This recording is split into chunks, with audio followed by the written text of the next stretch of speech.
Buenas tardes, gracias Jaime por la presentación y agradezco al doctor Oseguera y todo su equipo la oportunidad de participar en este simposio.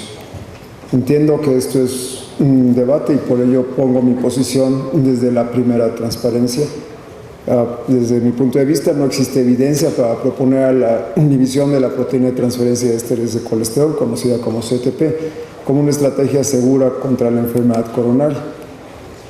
Por mucho tiempo se ha tenido como objetivo terapéutico incrementar las concentraciones del colesterol HDL. Prácticamente el colesterol HDL cumple todos los preceptos propuestos por décadas para asumir causalidad, excepto que no tenemos todavía una intervención eficaz y segura que nos permite incrementar su concentración. Esta lámina, que es un clásico, les muestra la relación inversa que existe entre los niveles de colesterol HDL y mortalidad cardiovascular o cardiopatía isquémica.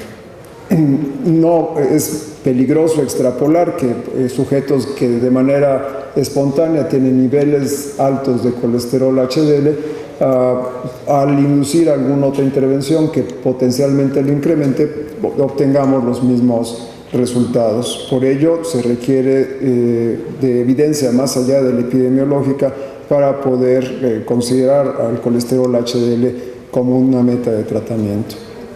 Ha sido ampliamente estudiado los mecanismos por los cuales el colesterol de HDL protege contra enfermedad cardiovascular.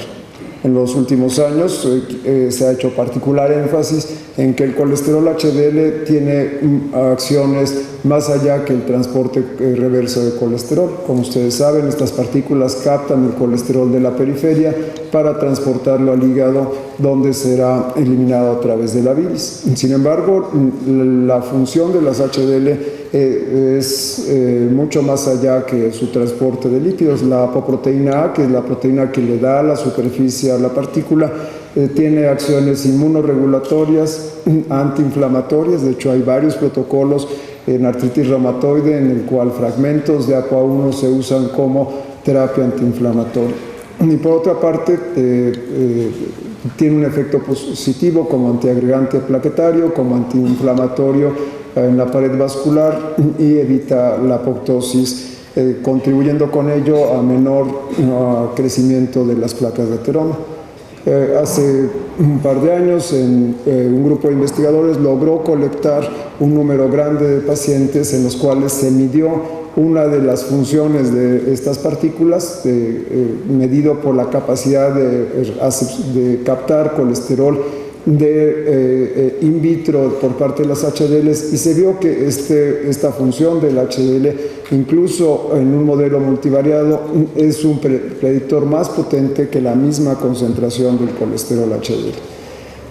Esto, si además tomamos en cuenta que el colesterol HDL representa el promedio de un grupo heterogéneo de partículas, nos habla que el elevar como objetivo único la concentración de HDL puede ser cuestionable, porque no necesariamente tendrá un impacto positivo sobre la funcionalidad de las partículas. Otra forma de evaluar el factor protector de las HDL puede ser a través de medir el número de partículas. Ya les mencionaba que el colesterol HDL es un mal indicador del número y subtipo de las mismas. Hace unos pocos meses se publicó en la revista de la Asociación Americana, del Colegio Americano de Cardiología, este estudio en el cual utilizan como desenlace el ultrasonido, el grosor de la carótida medida por ultrasonido. En un grupo grande de personas se midió la concentración del colesterol de HDL y además se midió el número de partículas de HDL medida por resonancia magnética nuclear. Y el hallazgo principal de este estudio es que es mucho más importante o mejor predictor el número de partículas que la concentración del colesterol HDL. De hecho, en la parte inferior pueden observar, en el modelo multivariado se mantiene como estadísticamente significativo la asociación de las partículas de HDL. Sin embargo, cuando se hace el mismo ejercicio con la concentración absoluta de HDL, tomando como confusor el número de partículas, tal variable pierde su significancia estadística. Por ende, nuevamente, elevar simplemente la concentración de colesterol HDL es un objetivo cuestionable. Idealmente deberíamos de incrementar el número de partículas de colesterol HDL. Y uno de los potenciales mecanismos para elevar el colesterol de HDL es modulando la acción de una proteína conocida como proteína de transferencia de esteres de colesterol.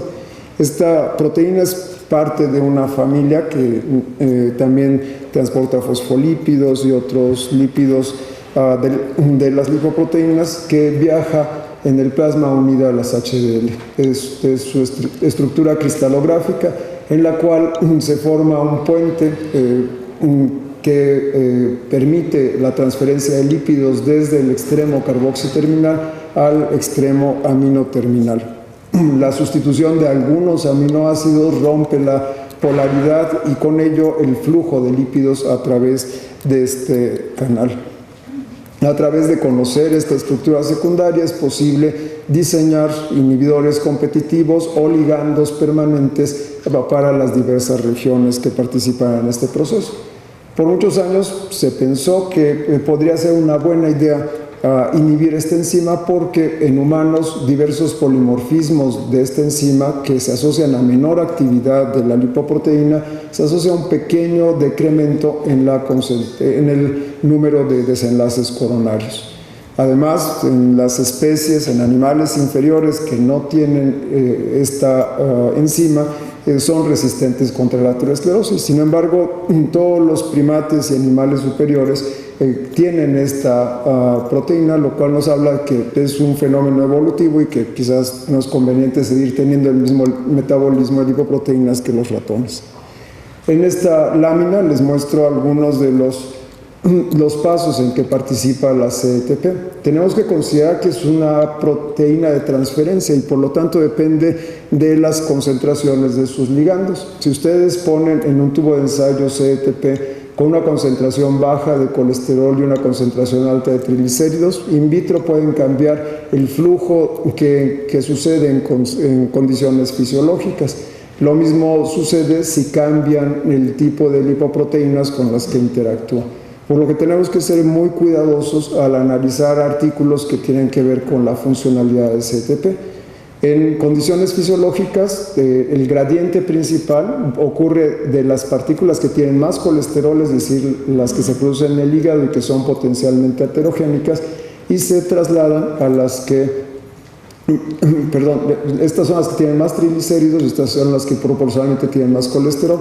Entonces, el flujo es enriquecer de triglicéridos a las lipoproteínas de alta densidad y, por el contrario, sacar del pool de HDLs hacia las VLDLs y las LDL del colesterol. Esto tiene una ventaja porque el pool de HDLs tiene una vida media de 30 días contra el pool de las VLDL que se depuran en unos cuantos minutos y las LDL que se depuran en promedio como máximo 3 días.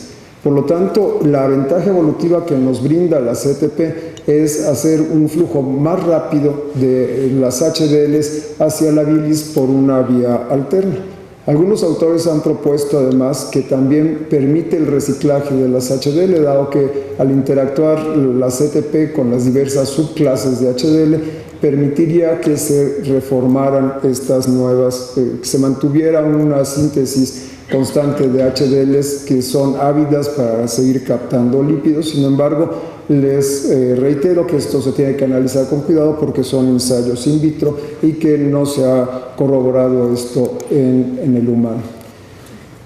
Dado estas acciones, podemos proponer acciones proaterogénicas y antiaterogénicas. Las antiaterogénicas es que permite una vía rápida para sacar el colesterol de un pool de recambio lento para otro de recambio rápido y con ello mantener una eficiencia en la capacidad de aceptar las HDL para más colesterol de la periferia. Sin embargo, cuando existen cambios en la composición de las lipoproteínas que se producen en el hígado, puede tener un efecto opuesto, dado que el resultado es que las HDL se enriquecen en triglicéridos, lo cual las hace susceptibles a ser degradadas y es el mecanismo principal por la cual la hipertrigliceridemia causa niveles bajos de colesterol HDL.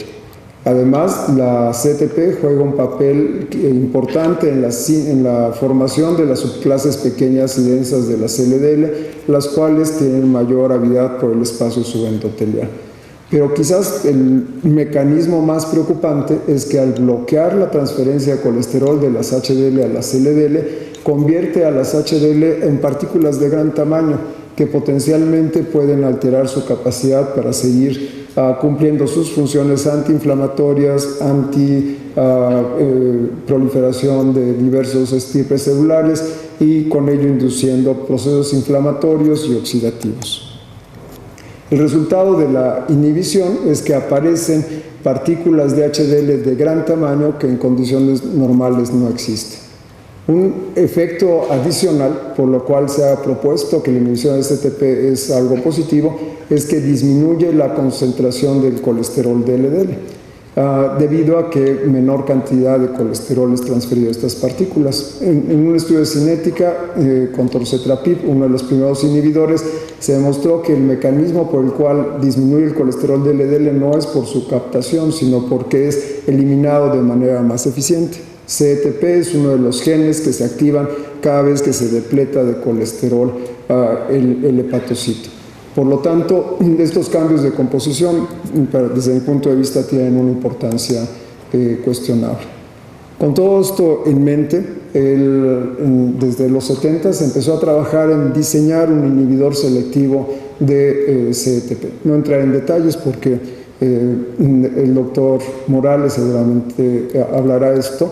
Sin embargo, el primer intento fue con torcetrapib, el cual incrementó de manera espectacular la concentración de colesterol HDL a diversas dosis, con incrementos de cerca del 100%. Posteriormente se han introducido 3 nuevos agentes, de los cuales uno de ellos, al igual que el torcetrapib, cayó en desgracia y no ha continuado su desarrollo. Por lo que solamente se prosigue su línea de investigación, 2 de ellos, evacetrapib y anacetrapib. En esta lámina les muestro de manera general cuál es el efecto que puede tener sobre la concentración del colesterol de HDL cada uno de estos agentes, siendo dalcetrapib un inhibidor poco potente y es una de las explicaciones que se han propuesto para detener su estudio. Torcetrapib, como veremos más adelante, también tiene un efecto sobre el eje renina-angiotensina-aldosterona y por ello se observó un incremento en la mortalidad cardiovascular. Los 2 que quedan son inhibidores potentes con incrementos de más del 100% en la concentración del colesterol HDL y decrementos en la concentración de las lipoproteínas aterogénicas en 20% por el aumento de la depuración de tales partículas. Para poder analizar si estos cambios son realmente favorables o deleterios, tenemos que saber qué subclases de HDL son las que se acumulan en el plasma por la inhibición. Este artículo recientemente publicado les muestra el porcentaje de cambio de la relación colesterol-triglicéridos, es decir, cuánto más colesterol ganan las partículas en presencia de un inhibidor de CETP, y pueden identificar que estos 3 variantes, que son las intermedias en las HDL, son las que se incrementan en mayor medida. Y las HDL recién formadas, las más pequeñas, no sufren ningún cambio en su composición. Aún más, creo que la razón principal por la que no es una buena idea inhibir CETP es porque, como ya vimos, las HDL, quizás el mejor predictor de la función protectora es el número de partículas de HDL, y por lo menos torcetrapib no tiene la capacidad de incrementar el número de HDLs. En pocas palabras, el efecto de la inhibición de CETP es cambiando la composición, redistribuyendo las partículas, cambiando su funcionalidad, pero no incrementa el número de partículas que transportan el colesterol hacia la circulación. Y por ello a mí no me sorprende que los resultados que se han tenido en protocolos clínicos no han sido satisfactorios. Torcetrapib, en un estudio que se midió el grosor íntima media, no demostró ningún cambio en pacientes con cardiopatía isquémica tratados con dosis altas de atorvastatina, y además se observó un incremento en mortalidad por la activación del eje ya mencionado, e incremento de la presión arterial. El entusiasmo fue retomado por 3 casas farmacéuticas. El primero que mencionaré es Dalcetrapib, que generó un programa de trabajo conocido como DALHART, en el cual incluía 6 estudios, uno para evaluar la composición, el volumen de placa por metodología de punta, otro midiendo grosor de la carótida y otro con desenlaces. Sin embargo, el 7 de mayo se hizo un análisis interim y se observó que no había ninguna tendencia favorable para el fármaco, y por ello se pensó que seguir con el estudio no redituaría ningún beneficio. Por ello quisiera proponerles como explicación de la falta de efecto benéfico es que por lo menos uno de ellos tenía un efecto no previsto. Segundo, saturar el sistema evitará el transporte reversa de colesterol y potencialmente induciremos HDLs disfuncionales. Y finalmente, algunos de estos estudios son pequeños y con poblaciones que quizás se requerirá de estrategias muy potentes para que podamos ver un beneficio. Quizás estudiar sujetos con LDL menos de 70 es hacerse la vida todavía más complicada, y con ello la probabilidad de encontrar beneficios es baja.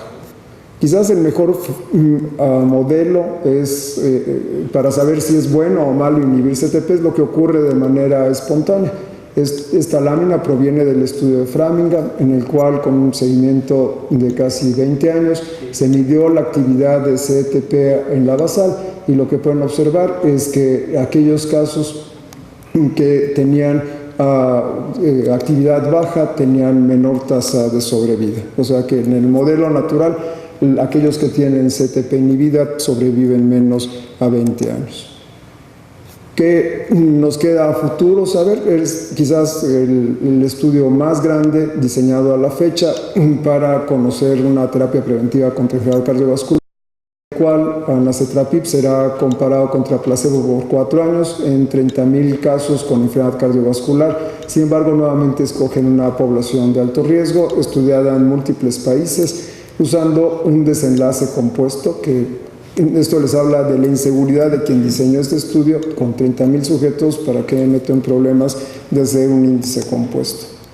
Así, concluyo que mi postura es que inhibir CETPs no es una buena idea desde el punto de vista fisiológico y epidemiológico y además bioquímico. No existen bases suficientes para proponer esto como una terapia a desarrollar en la prevención cardiovascular. Muchas gracias.